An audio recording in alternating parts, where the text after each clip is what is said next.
Better late than never. Let's get the show on the road. We've got a couple of important points to cover today. So, market's been going up. Conventional wisdom is the Federal Reserve is done cutting rates and will soon start. Wait a minute. I just messed that up. The Federal Reserve conventional wisdom is that the Fed is done raising rates and is expected to start cutting rates. The next Fed meeting, the Federal Reserve has its next interest rate setting policy meeting December 12th or 13th. I think it's a 2-day meeting. It's basically 100% expectation that the Fed will not raise rates. They won't cut rates. They'll leave them where they are. And the feeling is that the Fed has done enough to tamp down inflation and it wants to let its current rate hikes do their job. It's done enough. And now let's see how it all works out. So the stock market's going bonkers. November is one of the best months this November that we've ever had in the stock market.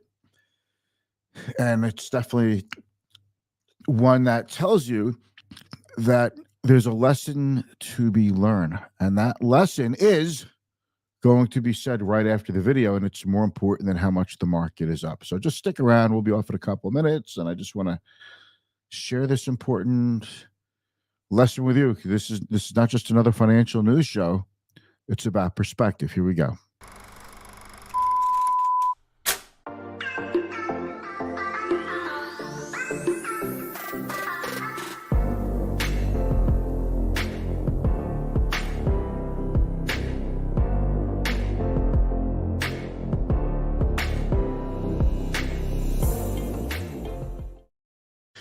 A number of Fed governors have been coming out and saying that I'm talking about the people who make interest rate decisions, who weigh on the decision making process. Ultimately, the decision to raise or lower the federal funds rate is made by the chairman of the Federal Reserve. Jerome Powell is his name.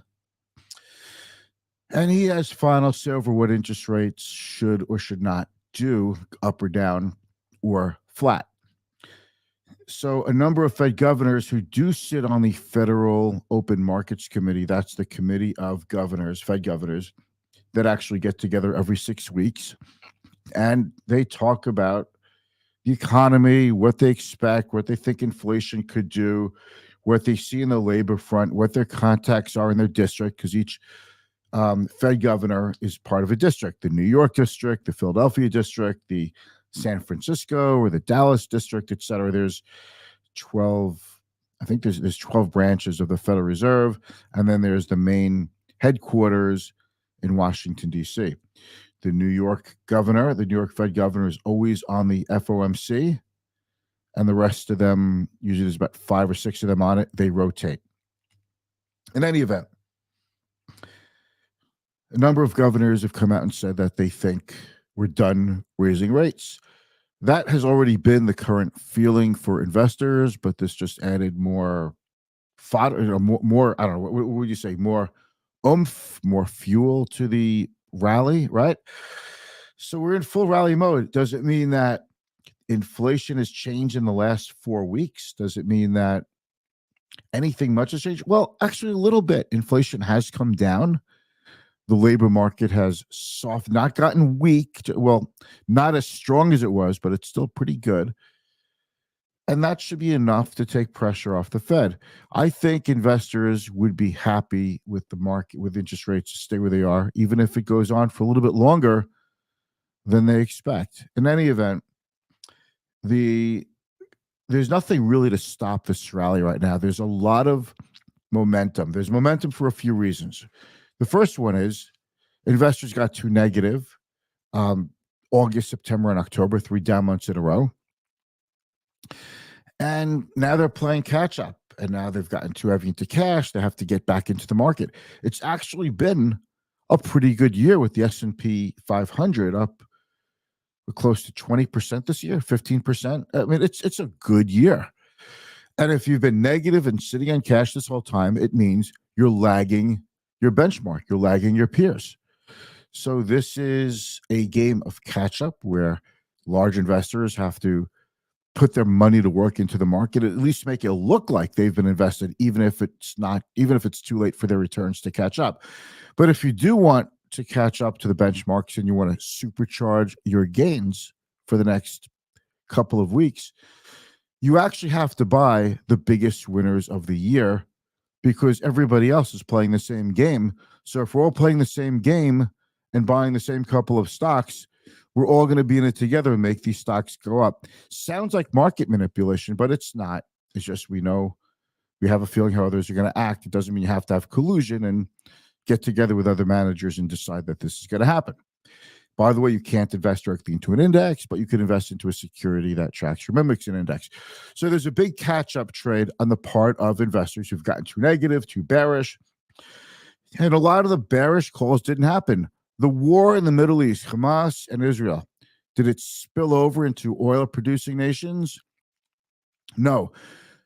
We spoke about that right here in this live stream. I said to you, check the tape. By the way, if you have any questions about what we're talking about today, whether if you're watching in the live or in the replay, let me know in the comments. I will see those and I will be happy to get back to you. I love hearing from you. Actually, it's the best part about doing this.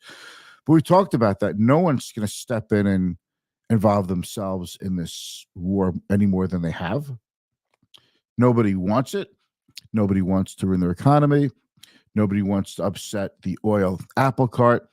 The Middle East has already given the United States enough reason to wean itself off of Middle East oil. And, really, if you think about it, the only customers, Iran sells all their oil to China now, and Russia sells their oil to China and India. But we don't really need their oil. We have our own oil. The dynamics of the global economy have changed for two big reasons. Number one is oil. We have energy here. Number two, the United States no longer feels compelled to be the patrolman of the seven seas. We patrol the seas. Everyone would outsource their naval operations to the U.S., and commerce would flow smoothly in the oceans and the big waterways. But the U.S. no longer feels compelled to do that because we don't really need to get our oil overseas. This is a sea change in the way the world functions. We're also reshoring, getting rid of manufacturing in China and moving it to the U.S. It hasn't happened as much as you might think. It's going to be a slow, long-term, tedious process. Most things that you've been buying that say made in China, if you bought them today, they're still going to say made in China. Just that more and more things are getting assembled here. We're getting components and parts from other places. It's going to be a very long time. Did you know that there have been more factories built in the United States in the last couple of years than there have in the last 20 years? So there's a lot of activity going on in the United States. It's one reason why the labor market holds up so well. So the point is, with Middle East war, and it didn't really spread to the oil market and other oil-producing nations, inflation petered out, and everybody said it's going to go way up. When the 10-year bond, the 10-year treasury yield went to 5%, people were coming out of the woodwork saying, oh, now here we're going to go to 6 or 7%. People coming out and saying the housing market is about to collapse. It's just all of these really bad, horrible, sudden calls, and none of them came to be. Corporate earnings were going to plunge. It's just been a parade of negative forecasts. They haven't happened. So for those who've been following the negative forecast, you're kind of thinking there's no credibility from these people with the negative forecast. I'm getting back into the market. Earnings are expected to start heading up again. Inflation's moderating. The Fed is on hold for now. And valuations have come down a lot. What's not to like? Okay, buybacks are going to start happening again. Mortgage rates are starting to come down. I know they're up a lot, but they're coming down from their peaks. And the car shortage is starting to unwind. I mean, now you're finding cars that you want, getting better deals. There's really, and price of gasoline is coming down a lot, if you haven't noticed. There are really, there's really a lot of positives heading into the end of the year. And without a lot of the negatives that were expected, they didn't happen. That's why the market has so much momentum now. There's just there's nothing bad weighing in the market. So you've got investors coming in, reallocating into stocks. You're probably going to see money come out of money market yields once those yields start to get cut. That's expected to happen between the third or fourth quarter next year. But once yields get cut and people start seeing the market goes up, that's when money starts going back into the stock market. And there have been a number of very bullish calls going forward. I mean, the point is, between the bad news you're just talking about and that whole fiasco with OpenAI and Microsoft, if we've been talking about that, my point here was ignore this stuff. This stuff will pass. It's all a sideshow. It's all a circus. Focus on what you can control. You're staying power by having an investment portfolio that you can stick with through ups and downs, spending less than you make, watching your financial P's and Q's, updating your beneficiary designations, getting your will in order. Focus on the things you can control. Go to work, make yourself a more valuable person in the workforce, take classes, certifications, things like that. Do all these things, and you'll be much better off than deciding if you should bail out of all of the stocks in your 401k plan and think you're going to get back in when the market goes lower. I have yet to meet anyone who's done that successfully in the 34 years that I've been a financial advisor. I recently got a DM from a friend. She's concerned. Her husband's concerned. He was thinking he should move his entire 401k plan into a money market. This was mid-October, right before the markets took off.